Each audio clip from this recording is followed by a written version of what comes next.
सुर्खियों में। नमस्कार, सुर्खियों में मध्य प्रदेश में आपका स्वागत है। मैं हूं राशिद अहमद खान। श्रोताओं, 1 जुलाई से देश में 3 नए कानून लागू होने जा रहे हैं। भारतीय न्याय संहिता, भारतीय नागरिक सुरक्षा संहिता और भारतीय साक्ष्य अधिनियम में दंड के स्थान पर न्याय को प्राथमिकता, तकनीक का समावेश और नए प्रावधानों को रेखांकित किया गया है।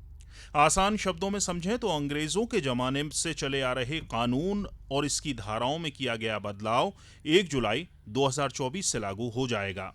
इन्हीं कानूनों में किए गए बदलाव पर आज के अंक में हम चर्चा करेंगे। इस महत्वपूर्ण विषय पर चर्चा के लिए स्टूडियो में हमारे साथ मौजूद हैं प्रियंका उपाध्याय जी। आप गृह विभाग में सहायक अभियोजन अधिकारी के पद पर पदस्थ हैं। प्रियंका जी, आपका बहुत बहुत स्वागत है। Thank you sir. Priyanka ji, हम आसान भाषा में समझेंगे कि कानून में बदलाव क्या हुआ है और ये बच्चों और महिलाओं को कैसे प्रभावित करेगा। लेकिन सबसे पहला सवाल यही है मेरा कि जब हम अंग्रेज़ों के ज़माने के कानूनों की बात करते हैं और यही इस बात पे जोर दिया जा रहा है कि अंग्रेज़ों का जो ज़माने का जो कानून था वो बदला है और 1 जुलाई से जो 3 नए कानून जो है वो लागू हो रहे हैं। कौन से वो कानून हैं, इसको किस तरह लोग समझें? जी, इस बात पे मैं आगे कहना चाहूँगी कि अभी कुछ समय पहले मुख्य न्यायाधीश महोदय DY चंद्रचूड़ जी ने कहा था, भारत बदल रहा है और आगे बढ़ रहा है। इसका अर्थ यह है कि संसद द्वारा अपराध न्याय कानूनों में किए गए बदलाव इस बात का संकेत है कि नए कानूनों का जो बदलाव है वो व्यक्ति तक पहुंच सके, पीड़ितों को न्याय दिला सके। इसमें तकनीक का इस्तेमाल किया गया है, हर व्यक्ति को डिजिटल प्लेटफॉर्म दिया गया है, जो कि एक नए युग का कानूनों में बदलाव कहा जा सकता है। नए कानूनों में क्रिमिनल जस्टिस सिस्टम पर भारत में कानूनी ढांचे को नए युग में बदल दिया गया है। तकनीकी या डिजिटल फॉर्म ये बताता है कि हर कार्यवाही में जब आप तकनीक का प्रयोग करेंगे तो कानूनों का ढांचा नए युग के जुड़ा हुआ है। जिसमें आपने कहा है कि नए कानून, तो सबसे पहले तो नए कानूनों में कहा जाएगा तो तीनों नए कानून बदले हैं। तो बदलाव उनके नाम के साथ ही हुआ है। पहले भारतीय दंड संहिता था, IPC, अब वो भारतीय न्याय संहिता हो गया है। पिछली बार जो अपन ने बात की थी भारतीय न्याय संहिता पहले भारतीय दंड संहिता दंड की बात करता था और नए कानून नए बदलाव के साथ व्यक्ति जब बात करते हैं तो न्याय की बात करते हैं। न्याय की जब बात करी जाती है तो ये कहा जाता है न्याय जिसके साथ अन्याय हुआ है उसे नया कानून न्याय दिलाएगा।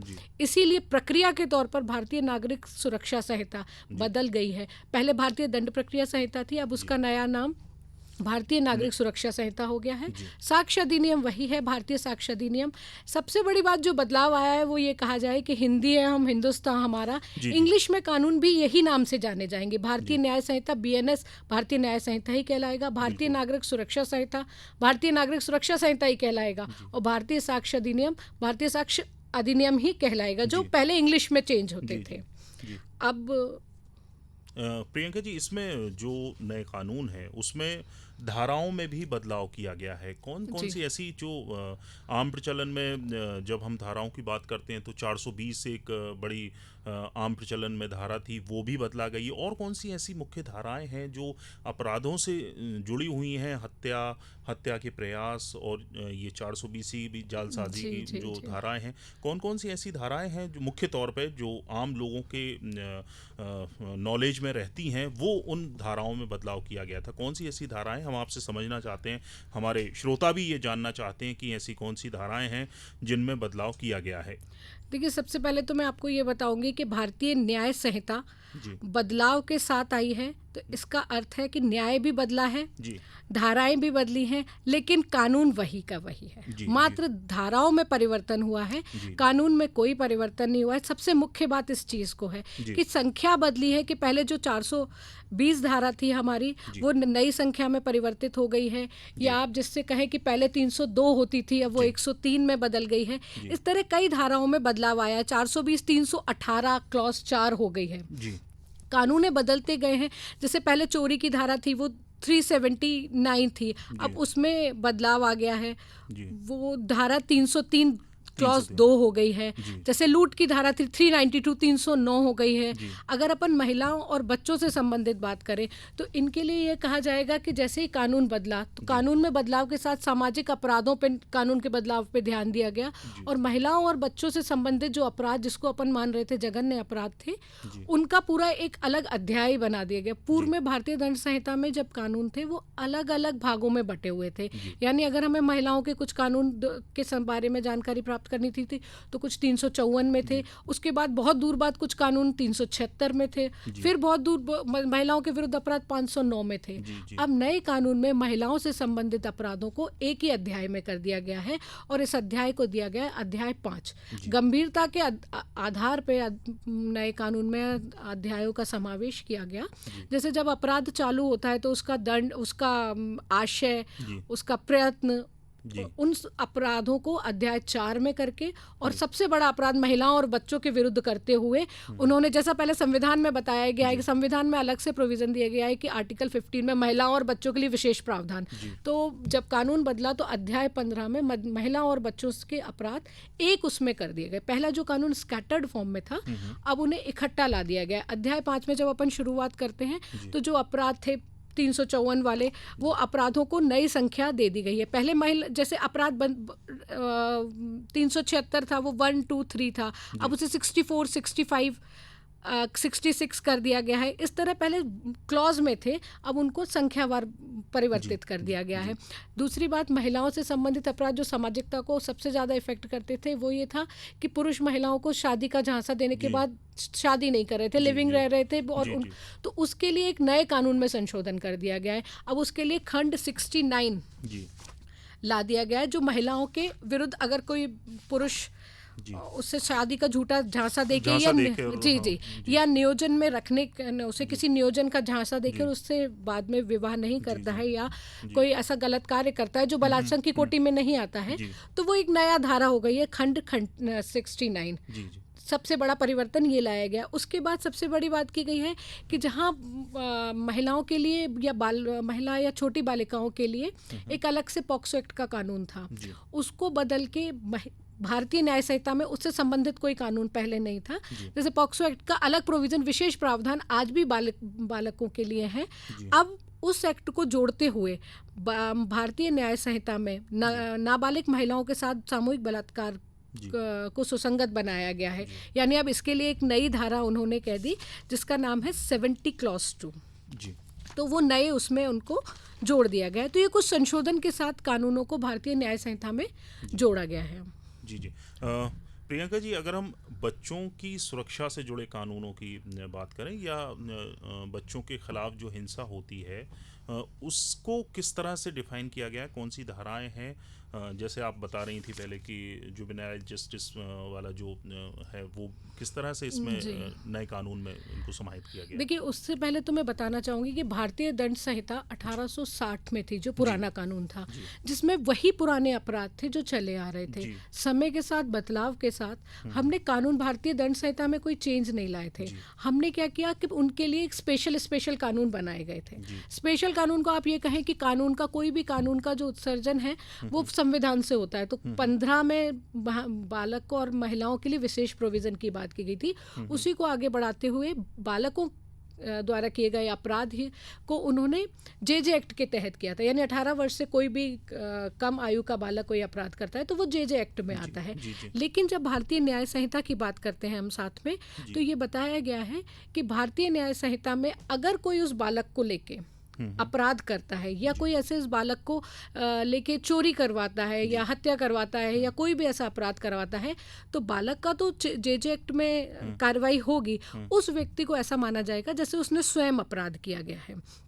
इस तरह से ना बालकों को एक प्रोटेक्शन दे दी। अब लोगों को ये लगेगा कि अब वो अपराध बालक नहीं कर रहा है, बल्कि ये माना जाएगा कि वो व्यक्ति स्वयं कर रहा है। तो अब बालकों को जो लोग पहले अलग अपराधों में फंसाते थे, ये जानते हुए कि उन पर तो कोई दोष सिद्धि होगी नहीं, अब नया कानून लाके उनको ऐसे ही माना जाएगा जैसे कि उसी व्यक्ति द्वारा अपराध किया गया। तो इससे बालकों को प्रोटेक्शन मिलेगी। जी। जैसा आपने प्रियंका जी बताया कि जो अंग्रेज़ों का कानून था वो 1860 में बना था, काफ़ी पुराना था, तब तकनीक भी नहीं थी। जी, जी। इस जो नए कानून है उसमें जो आपने एक आप पॉइंट आउट किया था कि तकनीक का समावेश, जी, जी। किस तरह से तकनीक का समावेश किया गया है नए कानून में जी, जी। मौजूद? जी जी, जी। ये वैसे आपका बहुत अच्छा प्रश्न है जी कि जब अपन नए कानून की बात करते हैं तो भारतीय न्याय संहिता हो या भारतीय नागरिक सुरक्षा संहिता हो जी या भारतीय साक्ष्य अधिनियम हो, पहले उससे पहले मैं ये बताना चाहूँगी, कोई भी कानून को साबित करने के लिए साक्ष्य अधिनियम की बात करते जी हैं, जी तो उस चीज़ को पहले साक्ष्य में डिफाइन करना पड़ता है, मतलब साक्ष्य में उसकी परिभाषा होनी चाहिए। जी जैसे हम बालकों की बात कर रहे हैं, हमने बालक और महिलाओं से संबंधित कानूनों जी की बात जी की, तो भारतीय न्याय संहिता में बालक को पहले परिभाषित कर दिया कि जी अब बालक की आयु 18 वर्ष होगी। जी सिमिलरली जैसे आप कह रहे हैं तकनीक का चेंज जी आया, तो जैसे अपन ने तकनीक की बात की, वैसी तकनीक से संबंधित परिभाषाएं बदल दी जी गई हैं। भारतीय नागरिक सुरक्षा संहिता में तकनीक की, इलेक्ट्रॉनिक एविडेंस की परिभाषा बदल दी। हम्म, साथ ही उस पूरे प्रोविजन को साबित करने के लिए भारतीय साक्ष्य अधिनियम में भी हम्म, उस इलेक्ट्रॉनिक एविडेंस को प्राइमरी एविडेंस और सेकेंडरी एविडेंस में बांट जी दिया गया है। हम्म, यानी अब तकनीक की जब हम बात करते हैं तो तकनीक से दो फायदे होंगे सर। जी एक तो पहले पारदर्शिता आएगी, हाँ हम कोई भी कार्य करेंगे, कोई भी, अगर मान लीजिए पुलिस कोई भी कार्रवाई करती है तो पारदर्शिता आती है। आप ये नहीं कह सकते कि पुलिस ने झूठा बयान किया या गलत चीज, तो इन सबको ना ऑडियो वीडियोग्राफी का ज़्यादा यूज़ किया गया है। सबसे बड़ी बात है, अब हर कार्रवाई में जो पुलिस करेगी वीडियो रिकॉर्डिंग करेगी। तो तकनीक की जब हम बात करते हैं, भारतीय न्याय संहिता में कहें या भारतीय नागरिक सुरक्षा संहिता, उस न्याय दिलाने का प्रोसीजर है। हम तकनीक की जहाँ बात करते हैं तो कानून के बदलाव में सबसे बड़ा बदलाव आया है कि 7 वर्ष से अधिक का कोई अपराध है दंड का, उसमें अब आप फॉरेंसिक एक्सपर्ट को ले जाना कंपलसरी होगा। राज्य ने उन्होंने, केंद्र सरकार ने हर राज्य को 5 वर्ष का टाइम दिया है कि फॉरेंसिक एक्सपर्ट कर ले। अब जहां हम तकनीक की बात करेंगे तो हम सबसे पहले ये बताएंगे कि श्रव्य दृश्य माध्यम, यानी जैसे कई हम जब एविडेंस देने जाते हैं तो तकनीक हमें कहाँ हेल्पफुल होगी। देखिए, इसके लिए मैं आपको बताती हूँ, जहाँ कई ऐसी कार्रवाइयाँ होती हैं जिसमें साक्षी बहुत दूर है, आ नहीं पा रहा है, तो उसके लिए एक तकनीक हमारे लिए हेल्पफुल होगी कि हम उससे वीडियो कॉन्फ्रेंसिंग के वीसी के माध्यम से उसका साक्ष्य करा सकेंगे। दूसरी बात है, तकनीक हमारे लिए हेल्पफुल होगी कि कई बार आपने देखा होगा कि पीड़ित जो साक्षी है वो कोर्ट में जाके पलट जाता है। उसका मेन कारण होता है कि वो डर गया है, उसे विरोधी पक्ष द्वारा डरा दिया गया है, तो वो साक्ष्य देने से पहले अपनी सिक्योरिटी देखता है। तो वो तकनीक हमारे लिए हेल्पफुल होगी कि अगर हमें उस साक्षी के कथन कराने हैं तो हम उसको वीसी के माध्यम से, एनआईसी जो भी केंद्र सरकार या राज्य सरकार सूचित करेगी, वहाँ से वीसी के माध्यम से उनका साक्ष्य करा सकते हैं। तकनीक हमारे लिए हेल्पफुल होगी कि आपने कई बार सुना होगा कि अभियुक्त अभिरक्षा से भाग जाते हैं, या अभियुक्त को पेशी पे लाया, अभियुक्त चला गया, अभियुक्त को बार बार लाना पड़ रहा था न्यायालय में। ये न्यायालय की एक प्रक्रिया होती है कि अभियुक्त को जब अपराध के संबंध में बताया जाएगा कि उस पर कौन सा अपराध लगा है, तब भी अभियुक्त को बुलाया जाएगा, या ट्रायल हो रही होगी तब भी अभियुक्त को बुलाया जाएगा। तो अब क्या होता है, अभियुक्त बार बार आता है, तो कई अभियुक्त आपने सुना होगा कि वो भाग गए, हथकड़ी तोड़ गए। अब जितनी भी कार्रवाई होगी, अगर उन्हें साक्ष्य सुनाना है और ऐसा लगता है सिक्योरिटी पर्पज है, तो उनके गंभीर अपराधों में खासतौर से जी आतंकवादी जी जी जी जी ये हाँ, तो जी अब इनकी कार्रवाई वीसी वीडियो कॉन्फ्रेंसिंग के माध्यम से होगी, जो हमारे लिए बहुत हेल्पफुल होगी। जी जी एक और मेरा ये सवाल प्रियंका जी आपसे था कि जो कानून है लोगों के लिए हैं, लोगों को न्याय दिलाने के लिए हैं। अभी तक जो धाराएं थीं या कानून थे, वो वकील तो बहुत अच्छे, वकील जो भी थे, एडवोकेट थे, वो बहुत अच्छे से उनको धाराएं भी रटी हुई थीं और सब।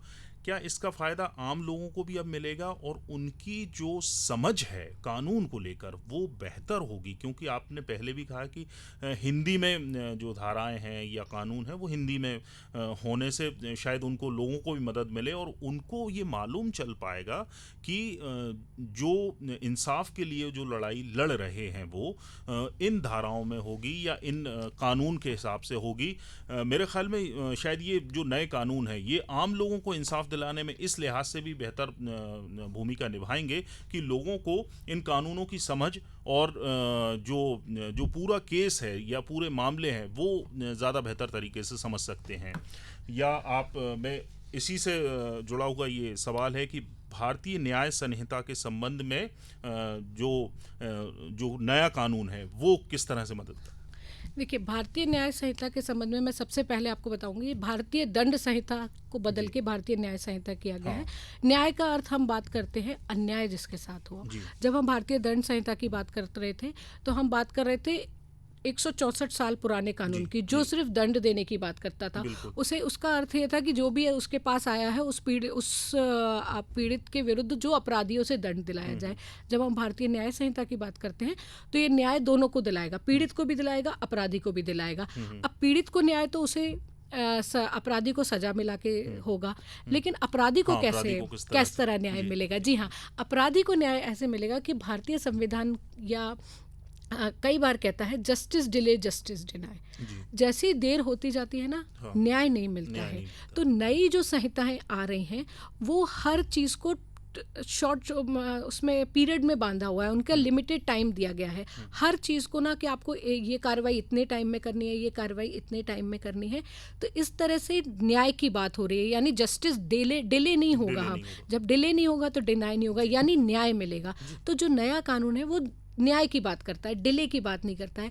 दूसरी बात हम करते हैं कि जैसे न्याय संहिता है तो न्याय हमने दिलाया, अब न्याय में पारदर्शिता होनी चाहिए। तो इस नए कानूनों में हमने डिजिटल प्लेटफॉर्म कर दिया, यानी अब पुलिस से हम ये नहीं कह सकते कि इसने झूठी कार्रवाई की या हमारे पास झूठी जब्ती की है। अब सारी कार्रवाइयों की जब रिकॉर्डिंग होगी, पूरा इलेक्ट्रॉनिक फॉर्म यूज होगा। EFIR भी जी, इसीलिए मैं आपको बता रही हूँ कि भारतीय न्याय संहिता की जब अपन बात करते हैं तो इसमें भारतीय नागरिक सुरक्षा संहिता को आगे बढ़ाया गया। उन्होंने बोला है EFIR होगी। EFIR क्या कर दिया है सर? इसका एक नया प्रोविजन ये आया है कि अगर कोई भी व्यक्ति जो थाने नहीं जा पा रहा है वो क्या करेगा, ईमेल के माध्यम से या किसी भी इलेक्ट्रॉनिक फॉर्म के माध्यम से संबंधित थाना प्रभारी को मेल कर देगा। लेकिन उसके लिए उसको 3 दिन के भीतर थाने में FIR कराने की ज़रूरत है। तो ये क्या होगा, जो अपराध जिसकी हम तुरंत सूचना नहीं दे पा रहे थे, किसी कारण से नहीं पहुंच पा रहे थे, तो वो अपराध, वो न्याय हमारे लिए सुलभ हो जाएगा कि हमने FIR अभी दर्ज कर दी। कई चोरी के हैं, हम बाहर रहते हैं, हमारे यहाँ चोरी हो जाए। अब हम EFIR के माध्यम से एक नया प्रोविज़न आया है, ज़ीरो FIR। एक नया प्रोविज़न में ये बताया गया है कि पहले क्या, आपने पेपरों में कई लोगों से सुना होगा, थाना क्षेत्र को लेकर बड़ा जी उनमें वो रहता था। अब ये है कि कोई भी पीड़ित है, वो जिस भी थाना क्षेत्र के अंतर्गत जाता है, वहाँ अपराध उसके थाना में आता हो या नहीं हो, वो अपराध की कायमी करेगा और उस पीड़ित को संबंधित थाने में जाने को कहेगा और उस थाने के पास भी वह सूचना पहुंचाएगा। तो जो न्याय हमें पीड़िता को दिलाना था, या महिलाओं बच्चों, हम किस न्याय की बात कर रहे थे, वो तुरंत FIR लिखने से वो न्याय का पहला कदम होगा कि कम से कम उसकी FIR ले ली गई है, सुन ली गई है, ये ऐसे कार्रवाई होगी। दूसरी बात है, हम जब न्याय की, भारतीय न्याय संहिता की बात करते हैं तो ये जेंडर न्यूट्रल है, यानी इसमें स्त्री और पुरुषों में भेद नहीं किया गया है। तो इससे सबसे बड़ा परिवर्तन क्या आ गया है, कई ऐसे अपराध थे जो महिलाओं द्वारा किए जा रहे थे, लेकिन हम उनके विरुद्ध वो धाराएं नहीं लगा पा रहे थे। अब हम कई अपराधों में, चूंकि ये नया कानून जेंडर न्यूट्रल हो गया है, जैसे हम 376 की बात करें तो ये पुरुषों के विरुद्ध कानून है। ऐसे कई हैं जिसमें महिला सहायक तो होती हैं, लेकिन हम उनके विरुद्ध वो कानून, जैसे 376 की हम जब बात करते हैं, पीड़ित महिलाएं या तो कई महिलाएं उन आरोपियों की मदद तो करती हैं, लेकिन उनके विरुद्ध धारा नहीं बन पाती। अब उनको भी उसी धारा के तहत आरोपी बनाया जाएगा, जेंडर न्यूट्रल। दूसरी बात इसमें क्या कर दी गई है, पहले एक जार कर्म का अपराध था जो महिलाओं के विरुद्ध, अगर महिलाएं करती थी तो उनके विरुद्ध उनका पति लिखवा सकता था। अब जेंडर न्यूट्रल हो गया तो इस अपराध को ही विलोपित कर दिया गया है, यानी अब ना पति या पत्नी, उससे रिलेटेड वो विलोपित करे। तो सबसे बड़ा जो न्याय संहिता की बात करते हैं, अब ये जेंडर न्यूट्रल हो गया है। दूसरी बात मैं आपको ये बताना चाहूँगी कि भारतीय नागरिक सुरक्षा संहिता में डिजिटल प्लेटफॉर्म जो आया है उसमें महिलाओं और बच्चों के लिए बहुत आगे हेल्पफुल रहा है। जैसे इसमें कई प्रोविज़न ऐसे दिए हैं जो सबको जानना भी चाहिए है कि कोई भी 15 वर्ष से कम आयु का बालक है या महिला है, उसे कथन देने के लिए न्यायालय पे जाने, थाने में जाने की ज़रूरत नहीं है। हाँ, इस पूरे कानून में ये बताया गया है कि कोई भी 15 वर्ष से कम आयु का बालक या कोई भी महिला अगर थाना या विवेचना अधिकारी उसे थाने पे बुलाता है और उसका मन वहाँ कथन देने जाने का उसका वो नहीं है, तो वो नहीं जाएगी। लेकिन अगर उसको ऐसा लगता है कि मुझे थाने में, संघ में बताया गया है कि अगर उसे ऐसा लगता है कि मैं थाने में जाके ढंग से कथन कर सकती हूँ, तभी वो जाएगी। अन्यथा कोई भी थाना प्रभारी या विवेचना अधिकारी इन बालक और महिलाओं को थाने पे नहीं बुलाएगा। ये हमारी जो सामाजिक समस्याएं कह लीजिए, इनका समाधान है। दूसरी बात है कि अगर हम बलात्संग से पीड़ित महिला के कथन जब लिखने की बातें करते हैं, तो श्रव्य दृश्य इलेक्ट्रॉनिक माध्यम से, जो नया इलेक्ट्रॉनिक माध्यम आ गया है, उसके साथ साथ हम मोबाइल से भी लिख सकते हैं। जैसे अगर कोई पीड़िता है, उसके साथ बलात्संग हुआ है या कोई और अलग गलत कार्य हुआ है और वो कंफर्टेबल नहीं है, वो थाने में नहीं जाना चाहती है, अक्सर ये परेशानी सामने आती है सर। लेकिन तो उसके लिए ये कानून में बताया गया है कि वैसे तो ये कथन जब भी लिए जाएंगे तो महिला मजिस्ट्रेट के सामने लिए जाएंगे, और अगर महिला मजिस्ट्रेट नहीं है तो पुलिस मजिस्ट्रेट, जब साथ में महिला हो, तब जाके वो बलात्संग से पीड़ित महिला अपने कथन देगी। सबसे बड़ी बात है कि ये अपने खुद मनचाहे स्थान पर देगी। इसके लिए ज़रूरी नहीं है, वो ये नहीं कहेंगे कि आप हमें वहाँ जाके दीजिए। विवेचना अधिकारी उन पे जोर ज़बरदस्ती नहीं कर सकता है। उससे बड़ी इस कानून में एक बहुत अच्छी बात बताई गई है, ये बताया है कि अगर आपको संस्वीकृति करनी है, किसी बात बताना है कि हमारे साथ यह बलात्संग से पीड़ित महिलाओं के लिए है या एसिड पीड़ित लोगों के लिए है, तो जब उन्हें कथन देने हैं तो वो न्यायालय में जाएंगे, और ये कथन महिला मजिस्ट्रेट द्वारा ही अभिलिखित किए जाएंगे। और कई संशोधन है जो कि हमें पुलिस से संरक्षण, जैसे पुलिस अधिकारी को इत्तला दी जाती है जो बलात्संग से संबंधित या पॉक्सो एक्ट से संबंधित अपराध है, तो जिस तारीख को उन्हें इत्तला प्राप्त हुई है, उसके 2 मास के भीतर उन्हें अन्वेषण पूरा करना है और न्यायालय में चालान प्रस्तुत तो ये जो न्याय, त्वरित न्याय भी मिलने की, खासतौर से जैसा आपने बताया कि रेप, बलात्कार के मामलों में ये जो इंसाफ है, जो वो पहले बहुत डिले होता था, बहुत लेट होता था, अब वो क्योंकि टाइमलाइन फिक्स कर दी गई है कि 2 महीने में अन्वेषण अब उन्हें पूरा करेंगे। और अगर देर होता है तो ये विवेचना अधिकारी के ऊपर प्रेशराइज किया गया है कि वो उस पीड़िता को भी बताएगा कि क्यों डिले हो रहा है, क्या कारण है, और उस अपराध से संबंधित विवेचना के बारे में समय समय पर जानकारी पीड़िता को भी देगा, और इसके लिए वो इलेक्ट्रॉनिक माध्यम भी यूज़ करेगा। जी, कुल मिला के ये अभी तक की चर्चा में जो मैं समझ पाया हूँ, और हमारे श्रोता भी इस बात को समझ पाए होंगे कि यहाँ सिर्फ धाराओं का परिवर्तन नहीं हुआ है, कानून हिंदी में सिर्फ नहीं हुए हैं, यहाँ बहुत कुछ जो लोग हैं, जो इंसाफ के लिए, जो न्याय के लिए ज़रूरी था, वो कुछ किया गया है। जो एविडेंस और तकनीक का जो समावेश किया गया है, यहाँ पर टाइमलाइन फिक्स किया गया है कि अन्वेषण कब तक कितने दिन में पूरा करना है। यहाँ पर महिलाओं को सहूलियत दी गई है कि अगर वो जाना चाहें थाने में बयान दर्ज कराने तो ही जाएं, अदरवाइज घर आके भी जो अन्वेषण अधिकारी है उसको जो बयान है वो दर्ज करने होंगे। प्रियंका जी, मैं अगर इन कानूनों की बात करूं तो कितना टाइम और क्या प्रक्रिया रही होगी ये बदलाव की, अगर आप लागू होने से पहले की हम बात कर रहे हैं कि किस तरह से ये कानूनों में बदलाव आया है, क्या प्रक्रिया रही इस पूरी? देखिए सर, ये जो कानून 1 जुलाई से लागू होने वाले हैं, ये ऐसा नहीं है कि 2 महीने या 1 साल में लगा है। इनके लिए बहुत सारी मीटिंग्स हुई थी लगातार, ऐसा 3-4 साल का आप मान लीजिए। सभी अलग अलग जूरिस्ट से, न्यायाधीशों से, अधिवक्ताओं से, इवन लॉ कॉलेज के स्टूडेंट्स को भी बुला के उनसे राय मांगा गया था। नए परिवेश, जो नए कानून, नए अपराध हो रहे हैं, उनको भी जोड़ते हुए उनको बताया गया था। तो ऐसा करीब 2-3 साल का टाइम लगा है इनको आने में, जिसमें बहुत सारी मीटिंग्स हुई, सब चीज़ आया कि इनको क्यों चेंज किया जाए, क्या क्या ऐसा लगा जैसे आपको लगे कि हम 1860 का इतना बड़ा कानून बदल रहे हैं, हम प्रक्रिया में परिवर्तन ला रहे हैं। तो हर क्षेत्र के जो कहते हैं इंटेलेक्चुअल लोग होते हैं, उनसे राय ली गई, उनसे ज्ञान लिया गया, उसके बाद जाके इस कानून को परिवर्तन के साथ पेश किया गया। और इस कानून को परिवर्तन के साथ पेश करते करते सबसे पहले तो उन्होंने सबसे बात अच्छा ध्यान दिया कि न्याय की बात करिए। कानून का नाम ही बदल दिया। आप कानून अंदर से भले इतना ना बदला हो, लेकिन जब आप भारतीय न्याय संहिता सुनेंगे तो आपको लगेगा कि नहीं, न्याय की कुछ न्याय संहिता, हमारे साथ न्याय की बात कर रहे हैं। नागरिक भारतीय क्रिमिनल प्रोसीजर कोड नहीं कहेंगे या दंड प्रक्रिया संहिता नहीं कहेंगे कि हमें दंड को दिला रही है, वो भारतीय नागरिक सुरक्षा संहिता कहलाएगी कि वहाँ सुरक्षा दे रहे हैं, दोनों को दे रहे हैं। वो मैं आपसे कहूंगी, पहले भी कहा था, पीड़ित को भी दे रहे हैं सुरक्षा और अभियुक्त को भी दे रहे हैं। उसको डिले नहीं करवा रहे हैं, उसको ऐसा नहीं है कि 15 साल तक वो एक ही केस को कर रहा है। हर चीज़ को एक टाइम पीरियड में बांध दिया गया है।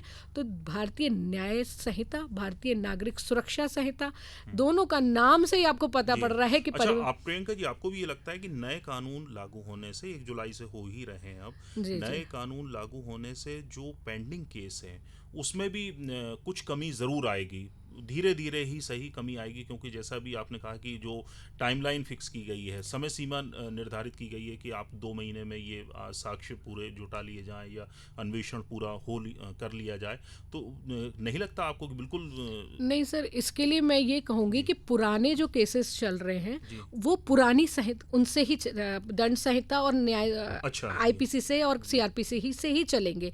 ये सारा परिवर्तन आएगा 1 जुलाई के बाद, जब अपराध 1 जुलाई को पंजीबद्ध होगा तो वो नए नाम से भारतीय न्याय संहिता में जो उसका नया खंड बताया गया है वो बदलाव होगा। और दूसरी बात है, वही प्रक्रिया जो 1 जुलाई से अपराध पंजीबद्ध हुआ है तो भारतीय नागरिक सुरक्षा संहिता उन्हीं अपराधों पे प्रक्रिया करेगी, पुराने को चेंज नहीं करेगी। पुराने ये भी एक बहुत महत्वपूर्ण है, श्रोताओं के लिए ये जानकारी बहुत महत्वपूर्ण है कि 1 जुलाई से पहले के जो अपराध हैं वो जिन धाराओं में पंजीबद्ध हैं वो उन्हीं धाराओं में जिस प्रक्रिया से चल रहे हैं वो उसी प्रक्रिया से चलेंगे। 1 जुलाई 2024 से जो नए कानून हैं लागू होंगे, उसके बाद जो अपराध होते हैं वो नई धाराओं से पंजीबद्ध होंगे। प्रियंका जी, बहुत बहुत शुक्रिया, आपका आभार कि आपने इतनी महत्वपूर्ण जानकारी इतने आसान भाषा में आम लोगों को, श्रोताओं तक पहुंचाई। और पूरी ना सही कुछ जानकारी ज़रूर, काफ़ी हद तक जानकारी उनको लग गई होगी कि जो नए कानून हैं वो सिर्फ धाराओं में परिवर्तन नहीं है, ये न्याय दिलाने की एक प्रक्रिया में परिवर्तन है। यहाँ दंड प्रक्रिया, जो इंसाफ की बात है कि यहाँ अपराधी को भी इंसाफ दिलवाना है और जो पीड़ित है उसको भी इंसाफ दिलवाना है। तो हम उम्मीद करेंगे कि लोग इस पूरी चर्चा से उनके जो दिमाग में, जो जहन में जो सवाल हैं, उनके उत्तर ज़रूर मिल पाए होंगे। प्रियंका जी, बहुत बहुत शुक्रिया, आपका आभार कार्यक्रम में शामिल होने के लिए। Thank you so much. कार्यक्रम के इस अंक में फिलहाल इतना ही। अगले हफ्ते फिर मुलाकात होगी नए विषय के साथ। तब तक के लिए मुझे इजाज़त दीजिए। नमस्कार। सुर्खियों में